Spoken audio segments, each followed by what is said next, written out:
Hey, it's Drybear. Zenless Zone Zero just launched yesterday, and some people are wondering whether they're going to spend or stay free to play, but the challenge with doing free to play in a gacha RPG like Zenless Zone Zero is you don't know what characters you're going to get or how to put together a good team. So today I'm going to talk about team comps in Zenless Zone Zero, the best characters for each role, what the characters do overall, and how to make a well-rounded team so that you know you can invest in these characters with a well-balanced team to clear all content in the game. So I've put together this handy dandy one sheet that you can use to figure out what you're going to do with your characters. It's more or less of a tier list, but puts them in their general roles and functions so you can figure out how you're going to use these characters. Some of these characters are free, but then we're going to go through the process of creating a team and how to activate their additional abilities, make sure they have the right ability, the function of their faction, their specialty, their passive, their element, and if they have a specific requirement for their character, like Corrin needs enemies to be stunned a lot, or you may need to have a status effect like Assault or Shatter going off on enemies. We'll talk about that for each of the characters. Step one in making a great team in Zenless Zone Zero begins with choosing a primary DPS. Now, there are going to be some emergent strategies that come. The game just came out. People are experimenting with different ways to play and different team comps, but these are going to be very well-balanced teams that you can use in all content that work well together. And what you want to do is you want to choose a main DPS. Now, the stronger the main DPS, the better. Now, obviously, all of these four up here, so Ellen, the Shark Girl, Soldier 11, Nekomata, and Grace, they're all S rank 5-star DPS, which means that you may get one of them from your drop when you get the 50 pulls on the beginner banner. You may not. It depends on how that goes. We know that Billy is free, and so is Corrin. You should have it in your inventory from your mailbox. And Anton and Piper are both 4-stars, so you'll be able to pick those up. But I think you need to choose one of these primary DPS to be your main, whether you get multiple like C's of them, cinemas on them to get them ranked up, or you just got one of them. By the way, Ellen right now is the banner character in the game, which means she's easily the best character in the game. Overall, if you get her, you want to use her. She's incredibly, incredibly strong. Now, some of these have more requirements than others, but pick a main DPS that you want to use. All of these are viable. Again, getting the 5-stars would be more useful. Honestly, if your random draw gets you Soldier 11, you should do a fire team. If you get Nekomata, you have tons of options for what you want to do. And if you get Grace, you probably want to do an electric DPS team. Those are kind of your best free-to-play options if you get those randomly. But if you get the other ones, then that's going to be something that's important. The next thing to talk about is activating the main DPS's additional ability. Ideally, you want to have all three of your characters in a party activate their additional ability. And what do I mean by additional ability? If you go to the agent in Zenless Zone Zero, you go down to skills and you go over to their passive ability, you will see an additional ability here on the left. And this is something that only activates when you meet the conditions listed in your party. So for Corrin, when another character in your squad either shares the same attributes, so the same element as her, which would be physical, or the same faction, Corrin deals extra damage to stunned enemies. So that's her condition. This is her ultimate win condition. This is what you want to activate. So with Corrin comps, you want to make sure that you have lots of stunning, but also make sure that you're activating her passive ability, which is sharing the same faction or sharing the same attribute. And that's going to be the next decision that you have for your team comp is, what do I do? How do I activate that? So either, like if you have Ellen, you may want housekeeping to activate that by getting a Rina in there, or you want to get a Sokaku or like a Rina in there for the housekeeping, or you get a Sokaku to activate the ice element. Lycian can activate the ice element, but you want to make sure that additional ability gets activated. Now, when you go to select a party for your setup in Zenless Zone, you'll see up here on the top right, this button here, this shows you the additional abilities that they have and whether or not you've activated them. So see, I have a DPS character with Soldier 11, a stun character with Anby, and a support character with Sokaku. But with this party, even though they all fit in the right role, I have none of the additional abilities activated, which means that this party is lacking that element. So I'm getting all these extra bonuses that I normally would have if I was activating that additional ability by comprising the correct party. If they aren't on, you're missing out quite a bit. Then once you have the idea of the primary DPS and you have the idea of what you're going to need to activate their additional ability, you want to lock down your synergy character or your stun character. In Zenless Zone Zero, there is the daze into stun system, and it is a massive part of the combat system overall. You have to buy into this mechanic and use it to its full effect. And the question that gets asked is why? Why does the stun system matter so much? For a few reasons. One, stun is the #1 #1 way to activate chain attacks, and for some parties, it is the only way to activate chain attacks. So when you build up the daze meter at the bottom of the enemy, and they fill up that daze meter all the way, they will stun, fall to the ground, and then they will be, if you hit them with your E ability, any of your special abilities, you will trigger a chain attack, which does massive damage, has tons of benefits and bonuses. So you want to be able to stun them regularly to trigger chain attacks to get the most out of your party. That's reason #1. The second reason is that when enemies are stunned and on the ground, they get a damage amplifier applied to them. You'll see this as a number underneath the enemy health bar. It'll say 150%, 200%. That means during that stun window, they're taking 1.5x, 2x damage for that window, which means you can have a character that's built around dealing lots of daze damage to stun the target, start off a chain attack, and while they're stunned, they'll take more from the chain attack as well. Then you can go to your main DPS, dump your ultimate, dump anything big damage-wise on them, and get a huge burst of damage from that, and then you restart the cycle again.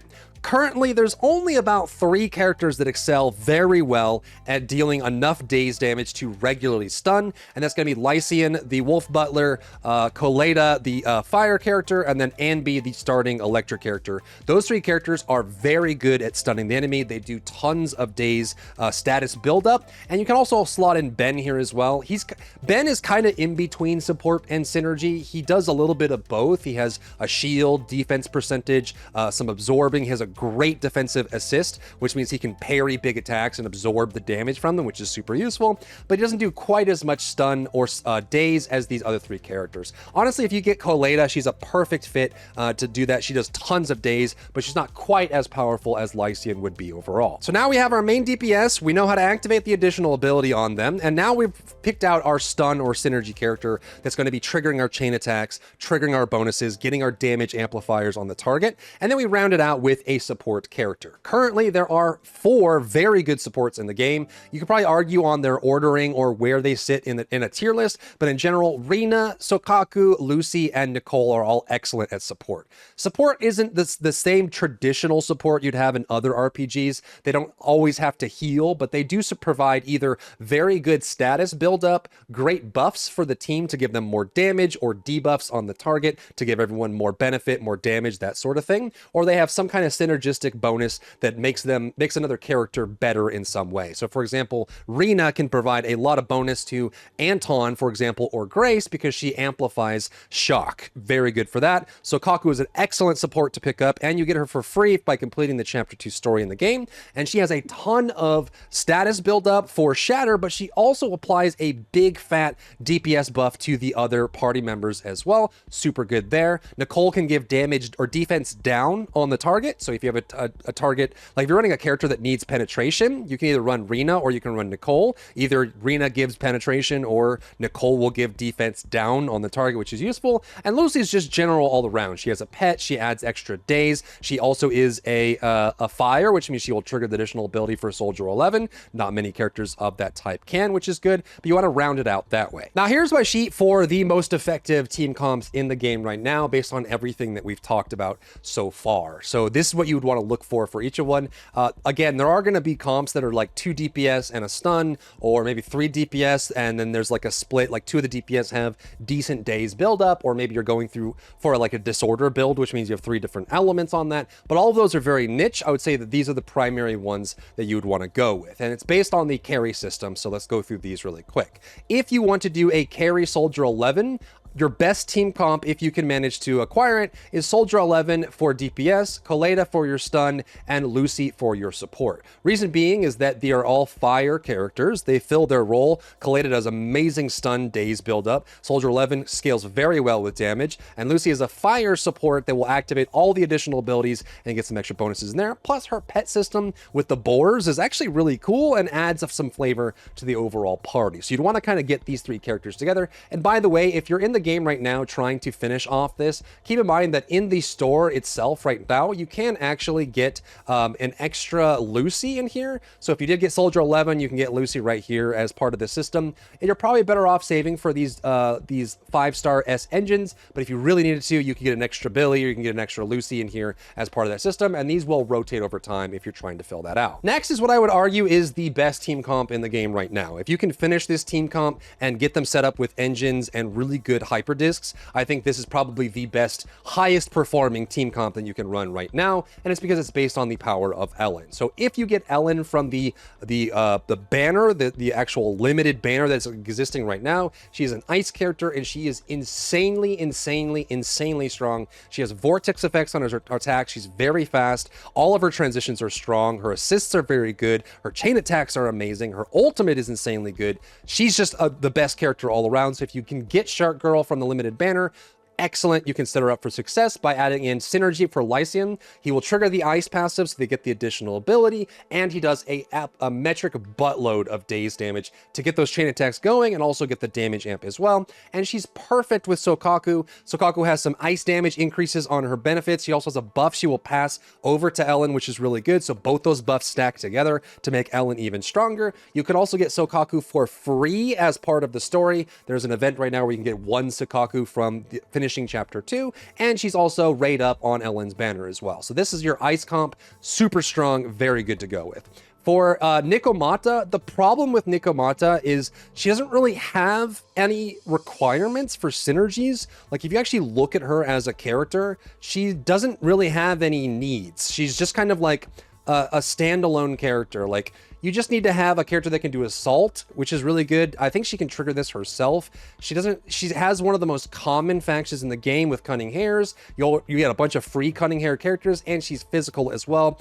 She is just kind of like a one-man show. She doesn't really need any requirements. As long as you're activating her support ability, her additional ability, you're good to go. So you could actually, if you wanted to, run her with Anby and Nicole because they're all the same faction. You'll activate all of their passive abilities. You'll have stun from Anby. You'll have support from Nicole with a defense down, which is great for Nikomata. Super simple, one of the easiest teams to put together. And if you had to, you could run Koleda in the synergy support, synergy role just because she has amazing amounts of days. But you'd have to figure out how to activate that passive if you wanted to swap it in. It's probably just going to be for this one here, just Nikomata, Anby, and Nicole. Very easy team. As long as you get Neko out of your banner rolls, that's a very easy team to put together.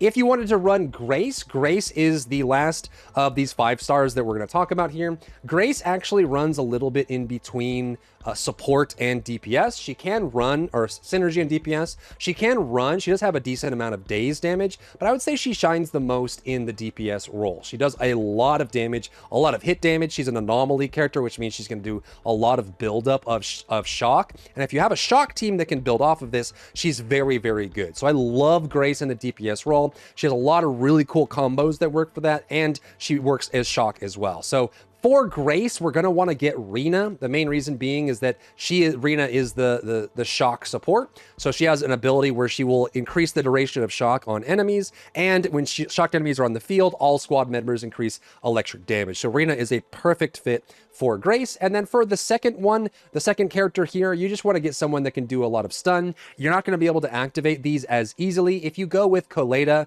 since Grace is part of the construction team, you will be able to activate that passive for Koleda as well, Bellabog, which will work very well, and then everyone will have their passives activated. So Koleda is probably the best shot here, but you can run Lycian if you just wanted to get some support, or if you wanted to run Anby as well for stun, you could do that too. That completes all the 5-star comps that are very good right now. If you get any of these completed and just start pumping into them, they'll clear all the content in the game. You'll be good to go for quite a while until more banners start coming online and the team comps start changing up a little bit. Now let's talk about the 4-star comps that you can run, because there are still 4-star comp DPS characters that work really well. You do get Billy for free, and you get Corrin for free if you log in right now. You'll get her as part of your mail campaign, so both of those are great options. They're both physical damage dealers, and they work a little bit differently. Billy is one of the easiest characters to play in the game, and very easy to get online, and you can run him with the basic free comp. In fact, if you wanted to spend no money, you could level Billy as your main DPS, then you can get Anby as your stun character, and you can run Nicole as your support. They're all the same faction, so they'll trigger all their support abilities, and they work pretty well together. Billy just is straight up just damage. Like, he doesn't provide almost anything to the team overall. He just does damage, does physical, and he wants to stand still as much as he can for his passive, which is perfectly fine. So you could run Billy, Anby, and Nicole, but again, if you wanted to, you could run Coleta. I probably wouldn't run Rena with him. She has penetration, but for him, you probably do want a little bit more stun, so Anby or Coleta would probably work great for Billy. However, if you want to use Corrin, Corrin's DPS is quite respectable. The challenge with Corrin is that you really need to be stunning a lot. She needs high uptime of stun on the enemy to be her best.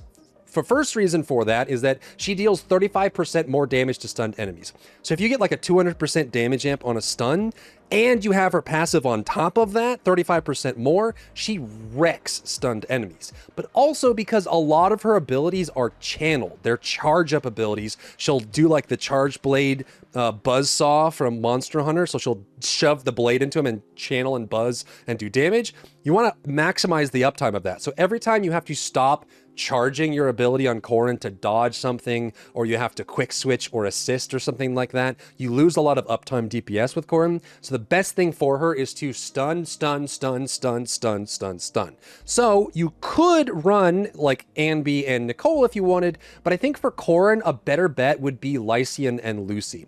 Main reason being is Lycian has the best stun in the game. He stuns non-stop, incredible amounts of stun, and he benefits from charge attacks, which Corrin does too, so you can have some synergy there. And Lucy is great for this because she plays that same support role, and she will benefit from the charge attacks as well, especially when the boars are on the field. And you can actually get some more stun from your support role with Lucy as well. The challenge here is you're going to miss out on some additional abilities depending on how you set this up, but I would say this is probably still the best lineup for Corrin if that's the direction that you want to go in. Next is what I would argue is the best 4-star comp that you can run, but it does require 2 5-star characters, and that's going to be off of the character Anton.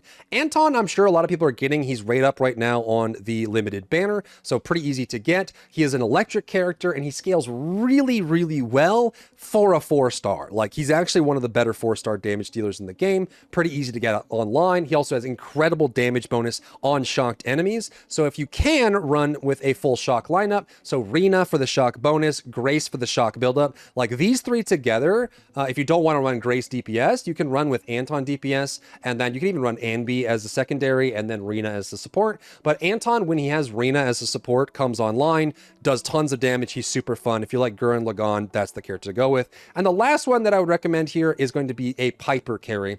I haven't messed around with Piper too much. I might be underestimating her. I have a feeling that I am. She is a physical carry. She does decent damage. She builds up Anomaly, so you could probably run her with either an assault comp or maybe even like a disorder comp to do multiple buildups with her. She has some decent combinations, and her assists are actually not that bad. So if you wanted to run if you got Piper out of a drop, you could run a Piper build that works off of that. And in that case, I would run Coleta or Lucy. If you had to, you could run Piper, Anby, and Nicole, the free characters, to get that going as well. And that's what I got. That is the general strategy for putting together a successful team comp in Zenless Zone Zero. This is where the roles line up. You can swap these around depending on what your preferences are, but hopefully this helps you if you are a free user, you're wanting to figure out how to put the characters together, or what characters you should invest in, and how you should synergize them together overall. If you found value in today's video, leave a like down below, leave a comment for the algorithm to help this video get seen by more people,